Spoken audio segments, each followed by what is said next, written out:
Sì, sono Sonia Furian, sono la referente del gruppo organizzatore e direi che questa prima volta è del tutto entusiasmante, nel senso che già stamattina ho visto i ragazzi felicissimi di provare varie discipline sportive e ho visto con grande gioia anche dei disabili provare ed è stato emozionante vederli proprio raggianti, posso dire, quindi questa per me è la più grande soddisfazione.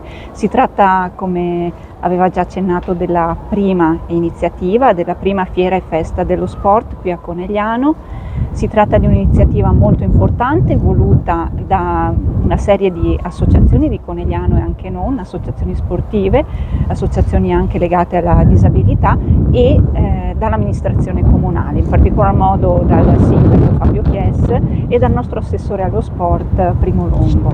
Ringraziamo enormemente l'ULSS che ci ha dato una grandissima mano, il patrocinio della regione.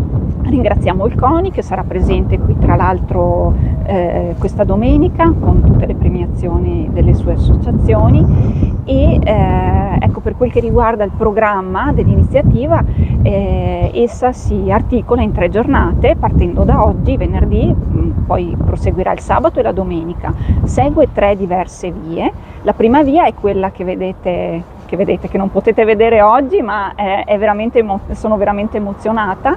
È la prima via, quella praticamente delle prove, quindi abbiamo qui moltissime scuole presenti, abbiamo dei disabili presenti che possono provare all'interno della zoppa Sarena in varie aree, varie discipline sportive.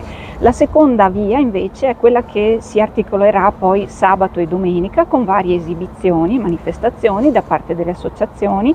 Parliamo dalla pallavolo al karate, al patinaggio, alla scherma, insomma abbiamo anche la danza, il cricket, tantissime attività sportive. E poi l'ultima via che si svolgerà in particolar modo domenica con la giornata nazionale dello sport, in concomitanza con le premiazioni da parte del CONI, con la creazione di una vera e propria cittadella dello sport, per cui Conegliano diventerà un vero e proprio sport village e all'interno di ogni ambito sportivo, dalla piscina al campo di rugby al circuito di atletica, le varie associazioni sportive porteranno avanti anche dei tornei a livello quindi agonistico. Quindi vi aspettiamo numerosi in questi giorni e vi auguro un buon divertimento.